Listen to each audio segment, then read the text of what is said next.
Salut à tous et bienvenue sur ma chaîne. Je vous retrouve aujourd'hui pour cette dernière vidéo de 2017 et ce sera une review Disney avec le personnage d'Hector du film Coco. Donc il faut savoir que voilà, j'ai été super fan du dernier Disney Coco. J'avais pas mal d'attentes par rapport à ce film là parce que voilà, déjà j'adore tout ce qui tourne autour du Dia de los Muertos au Mexique, donc le jour des morts au Mexique.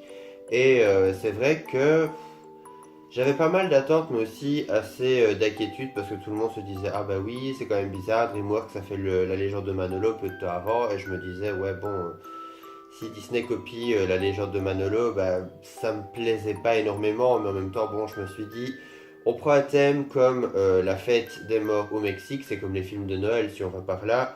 Tous les films de Noël ont plus ou moins la même morale, comme quoi il faut faire le bien, le soir de Noël et tout. Et voilà, si on va par là, tous les films de Noël, ou même les téléfilms de Noël qui passent à la télé l'après-midi, bah, se plagient entre eux. Donc voilà, c'est vrai que j'ai eu cette même inquiétude et c'est ce que j'ai ressenti durant la première partie du film. Voilà, ils veulent tous les deux devenir musiciens, etc. J'ai eu beaucoup cette impression. Mais finalement, la deuxième partie a complètement tout rattrapé. Ça devient complètement différent. Il y a plein de choses dont on ne parle pas d'un point de vue de la culture mexicaine, etc., dans la légende de Manolo.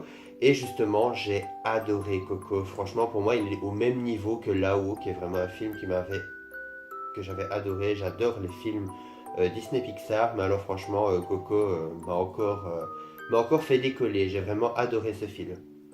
Et je voulais justement vous présenter le personnage d'Hector, qui est un des personnages principaux de Coco. Alors des personnages, il faut savoir qu'il y en a plein, ils sont tous géniaux, ou en couleur vraiment géniaux. J'ai eu un gros coup de cœur pour le personnage d'Hector, qui est vraiment un personnage mais super attachant. Et voilà, donc j'étais super content de trouver cette figurine-là pendant mon voyage à Disneyland Paris durant le 6 décembre 2017. Je vais vous montrer cette figurine de suite d'un peu plus près. Alors, nous revoici avec Hector justement vu de près. Bon, j'ai un petit peu difficile à faire le focus, surtout avec le reflet du flash, comme cet squelette, bah, il a la peau très blanche, voilà, c'est pas trop difficile à comprendre. Donc voilà, ça commence à se stabiliser un petit peu. On peut voir qu'il a un visage super bien détaillé par rapport au film. Ce qui est génial, c'est qu'il a un petit chapeau de paille avec des petits trous qu'on peut lui enlever, je trouve ça pas mal. On peut voir ses cheveux en dessous.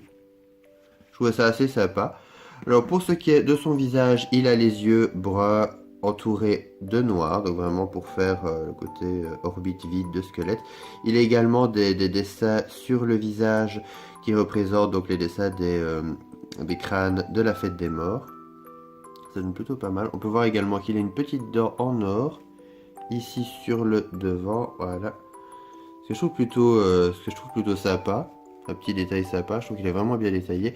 Il a également un petit bouc au niveau de son menton.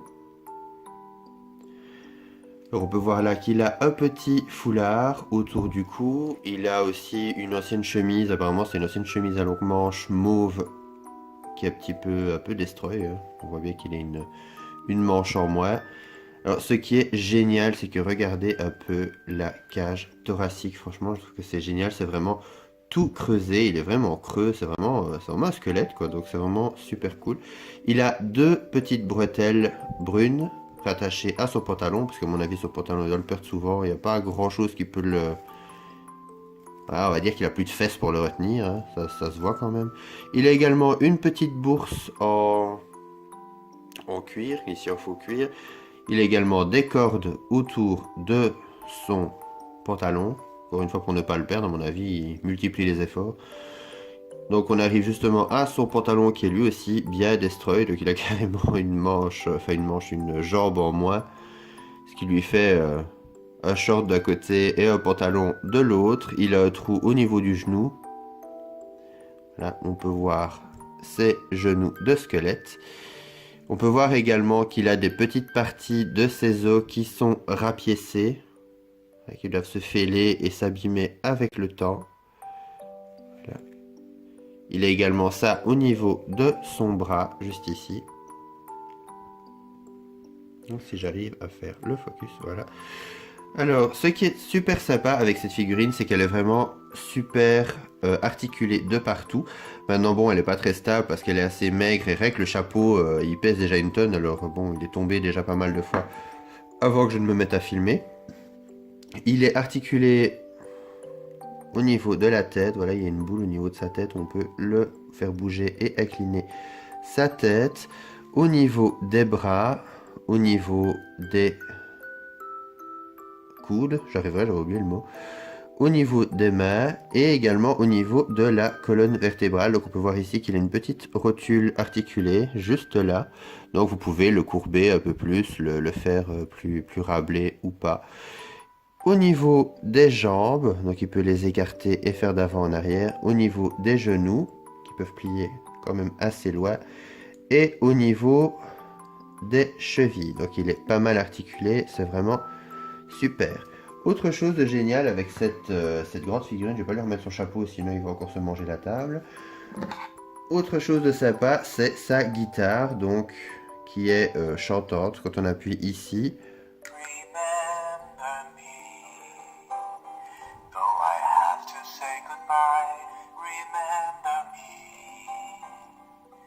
don't let it make you cry. For even if I'm far away, I hold you in my heart. I sing a secret song to you each night we are apart. on a vraiment la chanson du film, donc la chanson que lui interprète dans le film. Je ne vous en dirai pas plus si vous n'avez pas eu le temps de le voir pour ne pas vous spoiler. Parce qu'il est vraiment sorti ce mois-ci, donc voilà, il y a encore des gens qui n'ont pas encore eu la chance de le voir, je le conçois tout à fait. La guitare en elle-même est plutôt sympa, elle a de belles petites décorations qui rappellent un peu les petits pictogrammes mexicains, je trouve que c'est plutôt sympa. Donc on peut voir qu'il y a les petits trous d'où s'échappe le son également.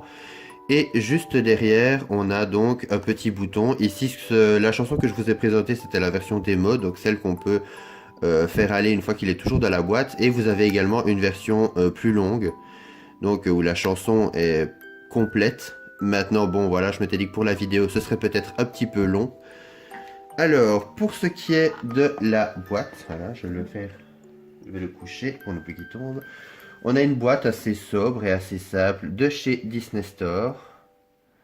Voilà, avec le blister assez grand où on voyait la figurine. Vous pouvez voir qu'il y a un petit trou où il y a marqué Try Me, essaye-moi. Et c'était là le niveau de la guitare, justement, pour pouvoir entendre le mode démo de la chanson.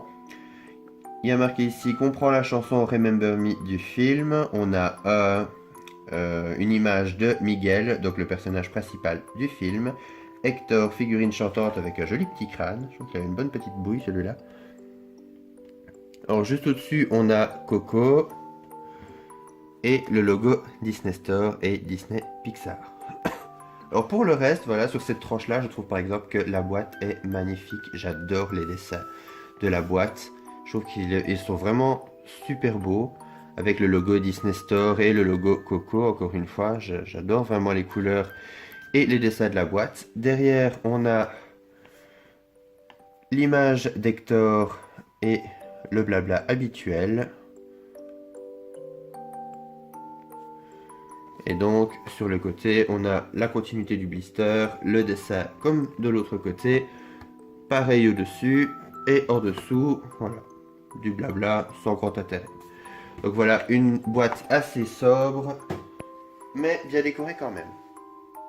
Donc voilà, pour ma part, c'est un énorme coup de cœur. J'adore cette figurine, je le trouve vraiment super. Je l'ai acheté à 35,99 € si je me rappelle bien. Je l'ai acheté au World of Disney à Disneyland Paris. Voilà, j'étais vraiment méga fan de Coco. On avait été le voir justement juste avant avec mon copain pour pouvoir justement profiter des goodies et profiter de l'univers de Coco à Disneyland Paris, surtout en comprenant l'histoire. Voilà, j'ai vraiment eu un gros coup de cœur pour ce film.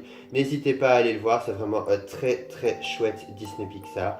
Vous pouvez également me mettre en commentaire ce que vous pensez de Coco, si vous l'avez vu, ou ce que vous pensez de cette figurine. Vous pouvez toujours me suivre sur Instagram et sur Facebook à Stevie Moon Universe. Vous pouvez toujours me mettre le petit pouce bleu pour m'encourager, ça me fait toujours plaisir, et vous abonner si ce n'est pas encore fait. Je vous retrouve donc en 2018 pour une prochaine vidéo, parce qu'il y en aura encore pas mal en 2018. Je vous dis donc à très bientôt et bye!